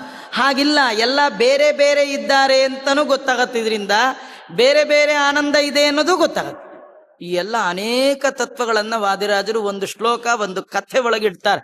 ಇದಕ್ಕೇನಂತಾರೆ ಅಂದ್ರೆ ಭಾವಜ್ಞರು ಹೇಳುವ ಭಾಗವತ ಇದು. ವೇದವ್ಯಾಸ ದೇವರ ಭಾವನೆಯನ್ನ ಬಲ್ಲವರು ವಾದಿರಾಜರು. ಅವರು ಭಾಗವತದಲ್ಲಿ ಕೃಷ್ಣನ ಕಥೆಯನ್ನ ವರ್ಣನೆ ಮಾಡುವ ಕ್ರಮ. ಒಂದು ಕತೆ ಹೇಳಿದ್ರೆ ಅದರ ಒಳಗೆ ಪಾರಮಾರ್ಥಿಕವಾದ ಅನೇಕ ತತ್ವಗಳಿರಬೇಕು, ಪ್ರಮೇಯಗಳಿರಬೇಕು, ನಮಗೆ ಸಂಬಂಧಪಟ್ಟ ಅನೇಕ ಕಥೆಗಳಿರಬೇಕು, ನಾವು ಉಪಾಸನೆ ಮಾಡಲಿಕ್ಕೆ ಬೇಕಾದ ಭಾಗ ಇರಬೇಕು. ಎಲ್ಲವನ್ನು ಜೋಡಿಸಿ ಹೇಳುವಂತ ಅತ್ಯದ್ಭುತವಾದ ಕಲೆ ವಾದಿರಾಜ ಶ್ರೀಮತ್ ಶರಣರದು. ಇವಳು ಕೃಷ್ಣನ್ ಕಟ್ಟಬೇಕು ಅಂತ ಹಗ್ಗ ತಂದ್ಲು. ಒಳಕೂತ ದೇವತೆಗಳೆಲ್ಲ ತಳ್ಳಿ ತಳ್ಳಿ ಕಟ್ಲಿಕ್ಕಾಗದೇ ಇರೋ ಹಾಗೆ ಮಾಡಿದ್ರು. ಅವಳಿಗೆ ಅದು ಗೊತ್ತಾಗ್ಲಿಲ್ಲ. ಈ ಕಟ್ಲಿಕ್ಕೆ ಬಂದಾಗ ಇಲ್ಲಿ ಹೇಳಿಲ್ಲ, ಭಾಗವತದಲ್ಲಿ ಹೇಳುತ್ತೆ. ಇಲ್ಲಿ ಕಿಂಚಿದೂನಂ ಅಂತಷ್ಟೇ, ಅಲ್ಲಿ ಭಾಗವತದಲ್ಲಿ ಸ್ಪಷ್ಟವಾಗಿ ದ್ವೆಂಗುಲಂ ನ್ಯೂನಂ ಅಂತಾರೆ. 2 ಇಂಚ್ ಕಡಿಮೆ ಬರ್ತಿತ್ತಂತ. ಮಧ್ವಾಚಾರ್ಯ ಅದಕ್ಕೆ ಹಾಗೆ ಹಿಡ್ಕೊಂಡ್ಬಿಟ್ರು. ಮಧ್ವಾಚಾರ್ಯ ಇದು ಏನ್ ಹೇಳ್ತಾ ಇದ್ದಾರೆ ಅಂದ್ರೆ, ನೀವು ನಿಮ್ಮನೆ ಒಳಗೆ 2 ಇಂಚ್ ಹಗ್ಗ ಇಟ್ಕೊಳ್ಳಿ ಸಾಕು, 1 ಇಂಚ್ ಇದೆ. ದೇವರನ್ನ ಕಟ್ಲಿಕ್ಕೆ ಬೇಕಾದ್ದು 3 ಇಂಚ್ ಹಗ್ಗ ಅಂತ. ನಿಮ್ಮ ಹತ್ರ ಎಲ್ಲ 1 ಇಂಚ್ ಇದೆ. ಇನ್ ಎಷ್ಟಿರಬೇಕು ಇಡೀ ಜೀವನದ ಒಳಗೆ? ಹುಟ್ಟಿದಾರಭ್ಯ ಸಾಯುವ ಪರ್ಯಂತರವಾಗಿ ಸಂಪಾದನೆ ಮಾಡಬೇಕಾದ್ದು ದೇವರನ್ನ ಕಟ್ಲಿಕ್ಕೆ ಬೇಕಾದ 2 ಇಂಚ್ ಹಗ್ಗ ಅಂತ ತೋರಿಸ್ಲಿಕ್ಕೇನೋ ಎಂಬಂತ 2 ಹಿಡ್ಕೊಂಡ್ಬಿಟ್ಟಿದ್ದಾರೆ. ಇವಳಿಗೆ ಹೀಗೆ ಗಂಟಾಕ್ಲಿಕ್ಕೆ ಬರುವಾಗ ದ್ವೆಂಗುಲಂ ನ್ಯೂನಂ ಅಂತ 2 ಇಂಚ್ ಕಡಿಮೆ ಬರ್ತಿತ್ತಂತ. ಕಡಿಮೆ ಬಂದಾಗ ಅವಳೇನ್ ಮಾಡ್ತಿದ್ಲು, 2 ಇಂಚ್ ಕಡಿಮೆ ಇದೆ, ಇನ್ನು 2 ಇಂಚು ಜಾಯಿಂಟ್ ಮಾಡಿಬಿಟ್ರೆ ಕಟ್ಬಿಡಬಹುದು ಅಂಥೇಳಿ ಪಕ್ಕದ ಮನೆಗೆ ಹೋದ್ಲಂತ. ನಂದ ಗೋಪಿ ಯಶೋದೆ ಪಕ್ಕದ ಮನೆಗೆ ಹೋದ್ಲಂತ. ಆ ಪಕ್ಕದ ಮನೆಯವಳು ಆಗಾಗ ಬಂದು ಕಂಪ್ಲೇಂಟ್ ಹೇಳ್ತಿದ್ಲು. ಇವಳು ಕಂಪ್ಲೇಂಟ್ನ ಅವಳು ಫೈಲೇ ಮಾಡ್ಕೊಂತಿರ್ಲಿಲ್ಲ.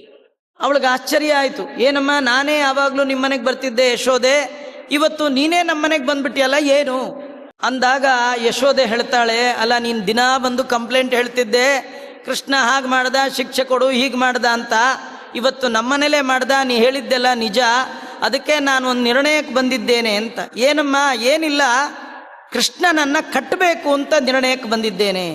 ಅವಳಿಗೆ ಭಾರಿ ಖುಷಿ ಆಯ್ತು. ನಾವ್ ಹೇಳಿದ್ರೆ ಕೇಳಿಲ್ಲ, ನಿನ್ನ ಅನುಭವಕ್ಕೆ ಬಂತು, ಹಾಗಾದ್ರೆ ನಾವೇನ್ ಮಾಡ್ಬೇಕು? ಇನ್ನೇನಿಲ್ಲ, ನಮ್ಮನೇಲಿ ಹಗ್ಗ ಸಣ್ಣದಿದೆ, ನಿಮ್ಮನೇಲಿ ಹಗ್ಗ ಇದ್ರೆ ಕೊಡ್ತೀಯಾ ಅಂತ.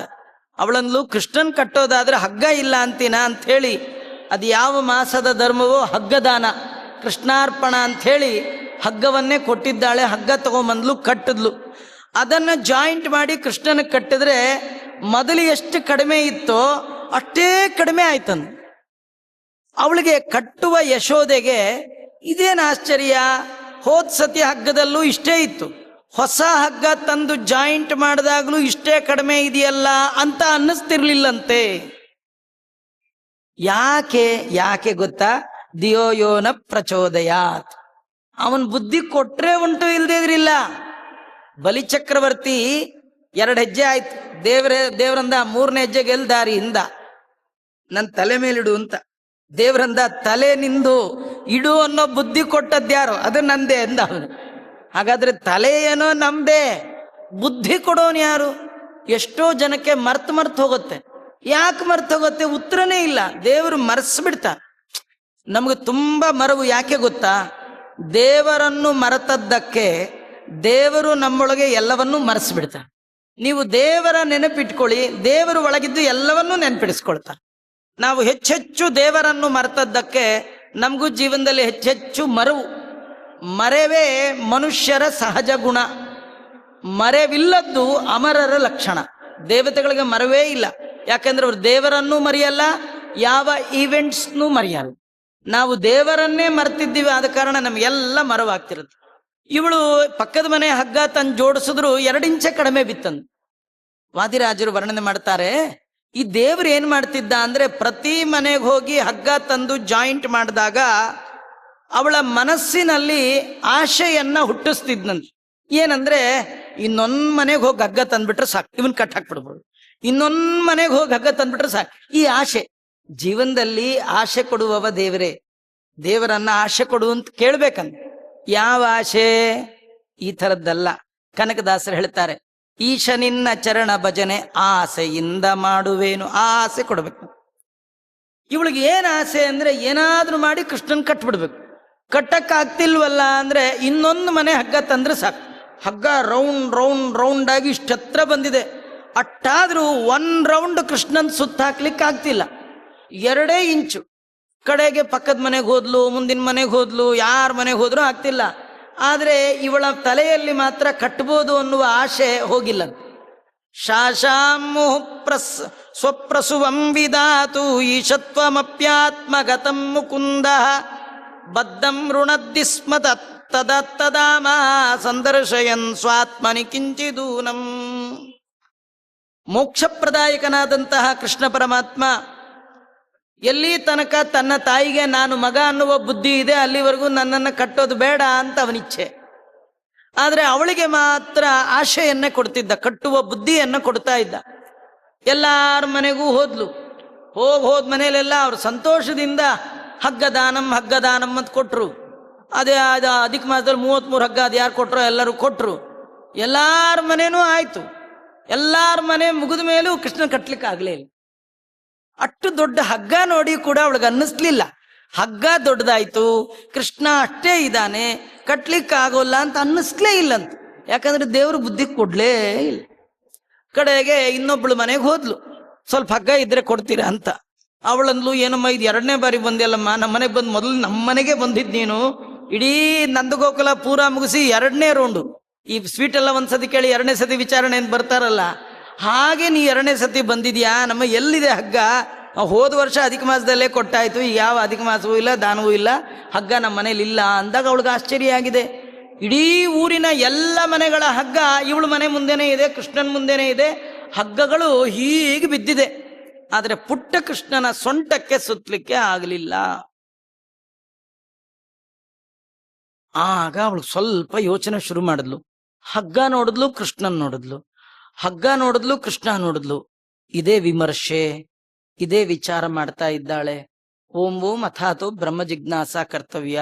ಓಹೋ, ಇವನು ನನ್ನ ಮಗ ಅಲ್ಲ. ಮತ್ತೆ ಬಂತವಳಿಗೆ, ಸುತೋ ನಮೇಯಂ ಹರಿರೇವ ಸಾಕ್ಷಾತ್ ಇತಿ ಪ್ರಬೋಧೆ ಕುರಿತೇ ಪುರಂದ್ರಿ ಬಬಂದನಂದಸ್ಯ ಬಲಾನುಜಂ ತಂ ಬದ್ಧೈನಿ ಬದ್ಧಂ ಪ್ರಣಯಾಖ್ಯರಜ್ವಾ. ಅವಳು ಹಗ್ಗ ತರೋದು, ಜಾಯಿಂಟ್ ಮಾಡೋದು, ಕೃಷ್ಣನ್ ಸುತ್ತೋದು, ಸಾಲಿಲ್ಲ ಅಂತ ಕೆಳಗೆ ಹಾಕೋದು, ಪಕ್ಕದ ಮನೆಗೆ ಓಡೋದು, ಹಗ್ಗ ತರೋದು, ಮತ್ತೆ ಸೇರ್ಸೋದು, ಕೃಷ್ಣನ್ ಮಾಡಿ ಸುಸ್ತಿಟ್ಟು ಹೋಗ್ಬಿಟ್ಟಿದ್ಲು. ಮೊದಲೇ ಸ್ವಲ್ಪ ದಪ್ಪ ಹೆಂಗಸು, ಆ ಮನೆಗೆ ಹೋಗೋದು, ಇವ್ರ ಮನೆಗೆ ಹೋಗೋದು, ಹೋದೋ ಸುಮ್ಮನೆ ಕಳಿಸ್ತಾರ, ಕುಂಕುಮ ಹಚ್ಕೊಳ್ಳಿ ಅಂತಾರ, ಅಲ್ಲಿ ಕುಂಕುಮ ಹಚ್ಕೊಳ್ಳೋದು, ಅಲ್ಲಿಂದ ಬರೋದು, ಎಟ್ಟು ಕಟ್ಟ ಪಾಪ ಅವಳಿಗೆ ಸಾಕಾಗೋಗ್ಬಿಟ್ಟಿತ್ತು. ಅವಳಿಗೆ ಅನ್ನಿಸ್ತು, ಇದು ಹೇಗೆ ಇಷ್ಟು ಹಗ್ಗ ತಂದ್ರು ಕಟ್ಲಿಕ್ಕೆ ಆಗ್ಲಿಲ್ವಲ್ಲ. ಒಮ್ಮೆ ಕಣ್ಣು ಮುಚ್ಕೊಂಡ್ಲು, ಮತ್ತೆ ಹಿಂದಿಂದೆಲ್ಲ ನೆನಪು ಬಂತು. ಓ, ಶಕಟಾಸುರನ್ ಕೊಂದವ ಇವನೇ, ತೃಣಾವರ್ತನ ಸಂಹಾರ, ಅಯ್ಯೋ ಇವನ್ ನನ್ ಮಗ ಅನ್ಕೊಂಡ್ಬಿಟ್ನೆ, ಎಂಥ ತಪ್ಪು ಮಾಡ್ಬಿಟ್ಟೆ, ಭಗವಂತ ಖಂಡಿತ ನೀನು ನನ್ನ ಮಗ ಅಲ್ಲ, ನಾರಾಯಣ ಅಂತ ಕೈ ಮುಗಿದ ತಕ್ಷಣ ಅಮ್ಮ ಅಂತ ಅವನೇ ಕೈ ಬಿಡಿಸ್ದ. ಯಾಕಮ್ಮ ಕೈ ಮುಗಿತಾ ಇದೆಯಾ? ಯಾರಿಗಮ್ಮ ಕೈ ಮುಗಿತಾ ಇದೆಯಾ? ಏನಮ್ಮ ನಿನ್ ಪಾಡು? ಅಲ್ಲೋ ನಂದಲ್ವೋ, ನಿನ್ ಪಾಡು ಹೇಳು. ಹಗ್ಗದಿಂದ ಕಟ್ಟಿಸ್ಕೊಳ್ತಾ ಇಲ್ವಲ್ಲೋ? ಇಲ್ಲಮ್ಮ, ಹಗ್ಗದಿಂದ ಕಟ್ಟಿಸ್ಕೊಳ್ತೀನಿ ಇಂದ. ನೀವು ಕಟ್ಟೋದಲ್ಲ, ಅವನ್ ಕಟ್ಟಿಸ್ಕೊಳ್ಬೇಕು. ಅವನಿಗೆ ಇಚ್ಛೆ ಇದ್ರೆ ಕಟ್ಟಿಸ್ಕೊಳ್ತಾನೆ. ನಿಮ್ ಸಾಧನೆ ಎಷ್ಟು ದೊಡ್ಡದಿದ್ರು ಮೋಕ್ಷ ನಿಮಗೆ ಕೊಡಲ್ಲ, ಅವನಿಗೆ ಇಚ್ಛೆ ಇದ್ರೆ ಕೊಡ್ತಾನೆ. ನನಗಲ್ದೆ ಇನ್ಯಾರು ಕೊಡ್ತಾನೆ? 8 ವರ್ಷ ಕೇಳಿದ್ದೇನೆ, ಎಷ್ಟೆಲ್ಲ ಮಾಡಿದ್ದೇನೆ, ಹೀಗೆಲ್ಲ ಎಟ್ಟೆಟ್ಟು ಹಗ್ಗ ತಂದಿದ್ದೇನೆ, ಆ ಕಡೆ ಎಲ್ಲ ಕೇಳಲ್ಲ ಅಂತಾನೆ. ಡೋಂಟ್ ಕೇರ್ ಮಾಸ್ಟರ್ ಅವನು. ಮತ್ತೊಬ್ಬರನ್ನು ಲೆಕ್ಕಿಸನು ಅಬ್ಬರದ ದೈವ ನೀವ, ಯಾರನ್ನು ಲೆಕ್ಕ ಮಾಡಲ್ವಂತ. ಇಲ್ಲ ಅವ್ರು ದೊಡ್ಡ ಆಚಾರ ಗಿಚಾರ ಲೆಕ್ಕವೇ ಇಲ್ಲ ಅಂತ. ಅಲ್ಲ, ಅವ್ರು ತುಂಬಾ ಓದ್ಕೊಂಡ್ರು ಲೆಕ್ಕ ಇಲ್ಲ. ಯೇಷಾಂ ನ ವಿದ್ಯಾ ನ ತಪೋ ನ ದಾನಂ ತೇ ಮರ್ತ್ಯಲೋಕೆ ಭುವಿ ಬಾರಂತೆ ಮನುಷ್ಯ ರೂಪೇಣ ಮೃಗಾಹ ಚರಂತಿ. ನಾನು ಅಂತ ಒಂದಿದ್ಬಿಟ್ರೆ, ನಾ ಹಗ್ಗ ತರ್ತೀನಿ, ನಾ ಕಟ್ಬಿಡ್ತೀನಿ, ನಾ ಹಗ್ಗ ತರ್ತೀನಿ, ನಾ ಕಟ್ಬಿಡ್ತೀನಿ. ಆ ಬುದ್ಧಿ ಇದ್ರಾಗಲ್ಲ. ಭಗವಂತ ನೀ ದೊಡ್ಡವ, ಕೈ ಮುಗಿದ್ರಿ ಕೃಷ್ಣ ಅಂತಾನೆ. ಅಮ್ಮ, ಊರಲ್ಲಿರೋರು ಹಗ್ಗ ಎಲ್ಲ ಯಾಕೆ ತಂದೆ? ಮೊದಲು ಅವ್ರ ಮನೆ ಕೊಟ್ಬಾ ಅಂದ. ಈಗ ನೀವೆಲ್ಲರೂ ನೋಡಿದ್ದೀರ, ದೇವ್ರ ಪೆಟ್ಟಿಗೆ ಕಟ್ಟಕ್ಕೆ ಬಾವಿ ಸುತ್ತು ಹಗ್ಗ ತಗೋತಾರೆ. ದೇವ್ರಿಗೆಲ್ಲ, ದೇವ್ರ ಪೆಟ್ಟಿಗೆಗೆ ಇಟ್ಟು ಸಣ್ಣ ಹಗ್ಗ ಸಾಕ ಮೇಲೆ ನನಗೆಷ್ಟು ಬೇಕಮ್ಮ? 3 ಇಂಚು ಅಂದ. ಅದು ಪ್ರಣಯಾಖ್ಯ ರಜ್ವ. ಪ್ರಣಯ ಅಂದ್ರೆ ಪ್ರೀತಿ, ಪ್ರೀತಿ ಅಂದ್ರೆ ಭಕ್ತಿ. ಅಮ್ಮ, ಭಕ್ತಿ ಅನ್ನೋ ಹಗ್ಗ ಬೇಕು ನನಗಷ್ಟೇ. ಏನ್ ಗೊತ್ತಾ, 3 ಇಂಚ್ ಅಂದ್ರೆ ಜ್ಞಾನ, ಭಕ್ತಿ, ವೈರಾಗ್ಯ. ನೋಡಿ, ಇದು ಮಧ್ಯದ್ದು ಭಕ್ತಿ, ಜ್ಞಾನ, ಭಕ್ತಿ, ವೈರಾಗ್ಯ. ಈ ಭಕ್ತಿಗೆ ಈ ತುದಿ ಜ್ಞಾನ, ಈ ತುದಿ ವೈರಾಗ್ಯ. ಅವಳಿಗೆ ಹೀಗೆ ಬರುವಾಗ ಮಧ್ಯದ ಐಟಮ್ ಇರ್ತಿತ್ತು, 2 ಕಾರ್ನರ್ ಜಾಯಿನ್ ಆಗ್ತಿರ್ಲಿಲ್ಲ. ಇದು 2 ಕಾರ್ನರ್ ಮಧ್ಯದ್ದಿದೆ. ನಮ್ಮ ಹತ್ರ ಎಲ್ಲ ಮಧ್ಯದ್ದಿದೆ. ದೇವರಲ್ಲಿ ಭಕ್ತಿ ಇದೆ. ಆ ಭಕ್ತಿ ಸರಿಯಾಗಬೇಕಾದ್ರೆ ಸರಿಯಾದ ಜ್ಞಾನ ಇರಬೇಕು. ಸರಿಯಾದ ಜ್ಞಾನ ಇದ್ದು ಭಕ್ತಿ ಮಾಡ್ಬೇಕು. ಬರೀ ಭಕ್ತಿ ಇದ್ರೆ ಸಾಲದು, ಇತರ ವಿಷಯದಲ್ಲಿ ವೈರಾಗ್ಯ ಬೇಕು. ವೈರಾಗ್ಯ ಜ್ಞಾನದಿಂದ ಕೂಡಿದ ಭಕ್ತಿ ಮಾತ್ರ ದೇವರನ್ನ ಕಟ್ಟಲಿಕ್ಕೆ ಸಾಧ್ಯ. ಅಮ್ಮ ನಿನ್ನ ಹತ್ರ ಒಂದೇ 1 ಇಂಚಿದೆ, 2 ಇಂಚಿರ್ಲಿಲ್ಲ, ಈಗ ತಲೆ ಮೇಲೆ ಕೈ ಮುಗಿದಿಯಲ್ಲ ಬಂತು 1 ಇಂಚು, ನಿನ್ ಬಿಟ್ರೆ ನಿಲ್ಲ ಅಂದೆಲ್ಲ ಇನ್ನೊಂದು ಇಂಚು ಬಂತು, ವೈರಾಗ್ಯ ಬಂತು, ಜ್ಞಾನ ಬಂತು, ಭಕ್ತಿ ನಿನ್ನ ತ್ರಿತ್ತು ಕಟ್ಟಿಗ ವೈರಾಗ್ಯದಿಂದ ಅಂಥೇಳಿ ಪ್ರಣಯಾಖ್ಯ ಬದ್ವಾ ಭಗವಂತ ಆ ಭಕ್ತಿ ಎನ್ನುವ ಹಗ್ಗದಿಂದ ಅಮ್ಮನ ಕೈಯಲ್ಲಿ ಒಂದೇ ಕ್ಷಣಕ್ಕೆ ಕಟ್ಟಿಸ್ಕೊಂಡ್ಬಿಟ್ಟು ವಾದಿರಾಜರು ಈ ಕಥೆ ಒಳಗೆ ನಮಗೆ ಹೇಳ್ತಾರೆ, ದೇವರನ್ನ ಕರೆಯೋದು ಹೊಂದೋದು ಒಂದೇ ಕೂಗಳತೆ ವೈಕುಂಠಕ್ಕೆ ಅಂತಾರೆ. ಒಂದೇ ಕೂಗು. ಒಂದ್ಸತಿ ನಾರಾಯಣ ಅಂದ್ರೆ ಕೇಳಿಸತ್ತಂತ, ಆದ್ರೆ ಆ ಭಕ್ತಿಯಿಂದ ಕೂಗಬೇಕು. ನಾವು ಎಷ್ಟೋ ಸತಿ ಕೂಗ್ತೀವಿ, ಅನ್ನ ಬರ್ಲಿಲ್ಲ ಅಂತ ಕೂಗಿದ್ದುಂಟು, ಸಾರು ಬರ್ಲಿಲ್ಲ ಅಂತ ಕೂಗಿದ್ದುಂಟು, ಆದ್ರೆ ದೇವರು ಬರ್ಲಿಲ್ಲ ಅಂತ ನಿಜವಾಗಿಯೂ ನಾವು ಕೂಗೇ ಇಲ್ಲ. ಹಾಗೆ ಕೂಗಿದವ ಅಜಾಮಿಳ, ಹಾಗೆ ಕೂಗಿದವಳು ದ್ರೌಪದಿ, ಹಾಗೆ ಕೂಗಿದ್ದು ಗಜೇಂದ್ರ. ಅವ್ರದೆಲ್ಲ ಒಂದೊಂದೇ ಕೂಗು. ಒಂದ್ಸತಿ ಕೂಗಿದ್ರೆ ದೇವರು ದಡಗುಟ್ಕೊಂಡು ಬಂದ್ಬಿಡ್ತಾನ. ಯಾಕಂದ್ರೆ ಅವ್ರು ಕೂಗಿದ ರೀತಿ, ಆ ಭಕ್ತಿ ಅದು ಬಹಳ ಮುಖ್ಯ. ಅಸಾಧ್ಯ ಭಾಗಸ್ಥಿತ ದುಗ್ಧ ಚೌರ್ಯೇ ವಿಶಾರದಂ ತಂ ನಿವದ್ಯ ಮಾತಾ ಉಲೂಕಲಸ್ಯಾಪಿ ಪಿಬಂಧ ಮದ್ಯಂ ಸಹಾಯಭೂತಸ್ಯ ತದೀಯ ಕಾರ್ಯೇ. ಕೃಷ್ಣನನ್ನ ಅಂತೂ ಇಂತೂ ಯಶೋದೆ ಕಟ್ಟೋದ್ರೊಳಗೆ ಅದ್ಭುತವಾದ ಯಶಸ್ಸನ್ನೇ ಪಡೆದ್ಬಿಟ್ಲು, ಕಟ್ಬಿಟ್ಲು. ಯಾರೋ ಕೇಳಿದ್ರು, ಅಲ್ಲಮ್ಮ ಯಶೋದೆ ಕೃಷ್ಣನ್ ಯಾಕೆ ಕಟ್ಟದೆ? ಅವಳಂದ್ಲು, ಏನ್ರಿ ಕೃಷ್ಣ ಯಾಕೆ ಕಟ್ಟದೆ ಅಂತ ಕೇಳ್ತಿರಲ್ರಿ? ಅಸಾಧ್ಯ ಭಾಗಸ್ಥಿತ ದುಗ್ಧ ಚೌರ್ಯೇ, ಅಸಾಧ್ಯವಾದ ಸ್ಥಳದಲ್ಲಿ ಇಟ್ಟಿರ್ತಕ್ಕಂಥ ಹಾಲು ಮೊಸರು ಬೆಣ್ಣೆ ಕದಿತಾ ನೀವನು ಬಿಟ್ರೆ ಅದಕ್ಕೆ ಕಟ್ಟಿದ್ದೀನಿ. ಇದೇನರ್ಥ? ಇನ್ನೊಬ್ಬರಿಗೆ ಕದಿಲಿಕ್ಕೆ ಬರಬಾರ್ದು ಅಂತ ಸ್ಥಳದಲ್ಲಿಟ್ಟು ಬೆಣ್ಣೆನ ಕದಿತಾ ನೀವು. ಇನ್ನೊಬ್ಬರು ಕದಿಲಿಕ್ಕೆ ಬಾರದ ಸ್ಥಳ ಅಂದ್ರೆ ಹೃದಯ. ಹೃದಯದ ಒಳಗೆ ಭಕ್ತಿ ಎನ್ನುವ ಬೆಣ್ಣೆ ಇಟ್ಟರೆ ಅದನ್ನು ಕದಿಯುವ ಕಳ್ಳ ಅಂದ್ರೆ ನಾರಾಯಣೋ ನಾಮ ನರೋ ನರಾಣಾಂ ಪ್ರಸಿದ್ಧ ಚೋರ ಕಥಿತ ಪೃಥ್ವಿಯಾಂ. ದೊಡ್ಡ ಕಳ್ಳ ಅವನೇ. ಯಾಕಂದ್ರೆ ಈ ಕಳ್ಳ ಕದಿಯುವ ಐಟಮ್ನ ಕದಿಯುವಂತ ಕಳ್ಳರೇ ಜಗತ್ತಲ್ಲಿಲ್ಲ. ಅಸಾಧ್ಯ ಭಾಗ ಅಂದ್ರೆ ಸಾಧ್ಯ ಭಾಗ ಅಂದ್ರೆ ತೆಗೆದುಕೊಳ್ಳಿಕ್ಕೆ ಬರುವಂತಹ ಸ್ಥಳ. ಹೃದಯದಲ್ಲಿ, ನಿಮ್ಮ ಹೃದಯದಲ್ಲಿ ಭಕ್ತಿ ಅನ್ನೋದಿದ್ರೆ ಅದನ್ನು ಯಾರಿಗೂ ತಗೊಳ್ಲಿಕ್ಕೆ ಬರೋದೇ ಇಲ್ಲ. ಅದು ತಗೊಳ್ಲಿಕ್ಕೆ ಬರೋದು ಯಾರಿಗದು? ಭಗವಂತನಿಗೆ ಮಾತ್ರ. ಇದು ಅಲೌಕಿಕವಾದ ಅಂತರ್ಯದ ಅರ್ಥ. ಆದ್ರೆ ಯಶೋದೆ ಹೇಳ್ತಾಳೆ, ಅಸಾಧ್ಯ ಭಾಗ ಸ್ಥಿತ ದುಗ್ಧ ಚೌರ್ಯೇ. ನಿಲುವು ಅಂತ ಆ ಹಳ್ಳಿ ಕಡೆಯೆಲ್ಲ ಎತ್ತರದಲ್ಲಿ ಹಾಲು ಮೊಸರು ಬೆಣ್ಣೆ ಇಡೋರು, ರಕ್ಷಣೆ ಮಾಡ್ಲಿಕ್ಕೋಸ್ಕರವಾಗಿ.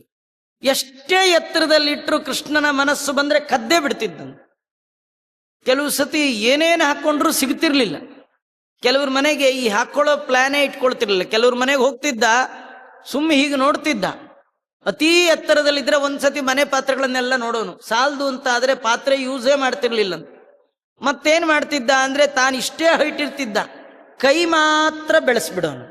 ಬರೀ ಕೈಯೇ 10 ಅಡಿ ಕೈ ಮೇಲೆ ಹೋಗ್ಬಿಡೋದು, ಅದೆಲ್ಲ ತಗೊಂಡು ಇಟ್ಬಿಡೋದು, ಮತ್ತೆ ತಿಂದು ಖಾಲಿ ಮಾಡಿ ಇಟ್ಬಿಡೋದು. ಕೆಲವು ಸತಿ ಒಡೆದು ಇಟ್ಬಿಡೋದು. ಕೆಲವು ಸತಿ ಕೈಯೂ ಬೆಳೆಸ್ತಿರ್ಲಿಲ್ಲ, ಬರೀ ಕುತ್ತಿಗೆ ಮಾತ್ರ ಬೆಳೆದು ಬಿಡೋದು. ಯಾಕಂದ್ರೆ ಅದೆಲ್ಲ ಪೂರ್ಣಮದ ಪೂರ್ಣಮಿದಂ ಪೂರ್ಣಾತ್ ಪೂರ್ಣಮುದಚ್ಯತೆ ಪೂರ್ಣಸ್ಯ ಪೂರ್ಣಮಾದಾಯ ಪೂರ್ಣಮೇವಾವಶಿಷ್ಯತೆ. ಭಗವಂತ ತಾನು ತನ್ನ ಎಲ್ಲ ಅವಯವಗಳು ಕೂಡ ಪೂರ್ಣ. ಆ ಕಾಲು ಆನಂದ, ಆ ಜಂಗೆ ಆನಂದ, ಆ ಊರು ಆನಂದ, ಆ ಮುಖ ಆನಂದ, ಆನಂದಮಯನಾದ ಭಗವಂತ ಎಲ್ಲ ವಿಚಿತ್ರ ವಿಚಿತ್ರ ವ್ಯಾಪಾರ ಮಾಡ್ತಾ ಇದ್ದಾನೆ. ಅಸಾಧ್ಯ ಭಾಗಸ್ಥಿತ ದುಗ್ಧ ಚೌರ್ಯೇ ವಿಶಾರದಂ. ವಿಶಾರದ ಅಂದ್ರೆ ಕಳ್ತನ ಮಾಡೋದ್ರೊಳಗೆ ಸ್ಪೆಷಲಿಸ್ಟ್ ಕೃಷ್ಣ. ಬಹಳ ಪರಿಣತಿ ಇವನಿಗೆ. ತುಂಬಾ ಈ ಕೆಲವರು PhD HD ಮಾಡಿರ್ತಾರಲ್ಲ, ಆ ಕಳ್ತನ ಮಾಡೋದ್ರೊಳಗೆ PhD ಅಂದ್ರೆ ಕೃಷ್ಣಂದೇ. ಅಸಾಧ್ಯ ಭಾಗಸ್ಥಿತ ದುಗ್ಧ ಚೌರ್ಯೇ ವಿಶಾರದಂ ತಂ ವಿನಿಬದ್ಯ ಮಾತಾ. ಇಂಥ ಕಳ್ಳ ಕೃಷ್ಣನನ್ನ ತಾಯಿಯಾದ ಯಶೋದೆ ಕಟ್ಟಿದ್ಲಂತೆ. ಕಟ್ಟಿದ ತಕ್ಷಣ ಅವಳಿಗೇನೋ ಒಂದು ಅವಾರ್ಡ್ ತಗೊಂಡಷ್ಟು ಸಂತೋಷ. ಅಂತೂ ಇಂತೂ ಕೃಷ್ಣನ್ ಕಟ್ ಹಾಕ್ಬಿಟ್ನಪ್ಪ, ಹಾಗೆ ಹೀಗೆ ಅಂತ ಅನ್ಕೊಂಡ್ಲು. ಕೃಷ್ಣ ಅಂದ, ಅಮ್ಮ ನೀ ಕಟ್ಟಿದ್ರಿಂದ ನಿಂಗೆ ಎಷ್ಟು ಉಪಕಾರ ಆಯ್ತೋ ಇಲ್ಲೋ ಗೊತ್ತಿಲ್ಲ, ನಂಗಂತೂ ಭಾರಿ ಉಪಕಾರ ಆಯ್ತು ಅಂದ. ಆದದ್ದೆಲ್ಲ ಒಳಿತೇ ಆಯಿತು. ನಮ್ಮ ಶ್ರೀಧರನ ಸೇವೆಗೆ ಸಾಧನ ಸಂಪತ್ತಾಯಿತು.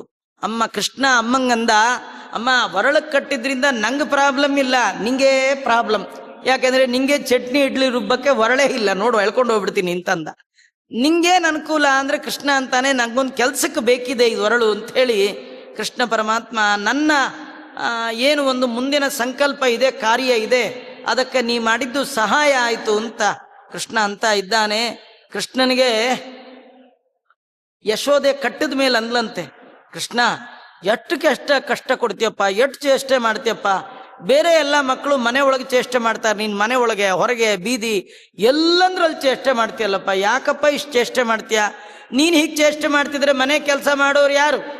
ಅದಕ್ಕೆ ಇವತ್ತು ವಿಧಿ ಇಲ್ಲದೆ ನೀನು ಕಟ್ಟಿದ್ದೀನಿ, ನಂಗೆ ತುಂಬ ಕೆಲಸ ಇದೆ, ಒಳಗೆ ಹೋಗ್ತೀನಿ ಗೊತ್ತಾಯ್ತಾ ಅಂತ ಹಿಂಗೆ ಕೋಲ್ ತೋರಿಸಿ ಹಿಂಗೆಲ್ಲ ಅಂದು ಹೊಟ್ಟೋದ್ಲು.